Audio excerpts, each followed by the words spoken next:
ভাই গো ভাই স্টোর আইছিলাম বুঝছিনি গো ভাই, যে গরম, গরমে আছে না সব গাইমে যেতেছি গে। কি কইম গো ভাই, স্টোরে আইছিলাম, স্টোরে সামান লোড করতে করতে একদম গাইমে গেছি। কি কইম গো ভাই, এই যে ফুল গাড়িটা আছে না, সবটা গাড়ির সামান লোড করলাম। ইয়াল্লা, এই যে এখন সামানটা আছে না, নতুন সামান আছে, তো এগুলা মার্কেটে রাখা লাগবো। আর এই যে ব্রাঞ্চ আছে না, চারটে ব্রাঞ্চে সামান দেওয়া লাগবো গো ভাই। প্রবাসীর কষ্ট দেখো গো ভাই, কীভাবে কষ্ট করে এই যে 1 লাখ 2 লাখ কামাই করে দেয় মানুষের, দেশের মানুষের কাছে। এই এই কষ্টের বিনিময়ে আমি আমার কথা বলি না, যত প্রবাসী আছে সব প্রবাসীরাই এত কষ্ট করে টাকা পয়সা রুজু করে দেয়, কিন্তু দিন শেষে লাস্টে তারই ফ্যামিলির কাছেও বঞ্চিত হয়।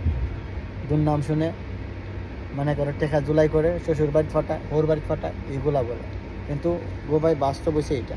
এই দেখো, তারা না খাইয়া না খাইয়া টাকা পয়সা দেশে পাঠায়, ডাল দিয়ে ভাত খায়। কি কইম গো ভাই, বলে বুঝাতে পারবো না।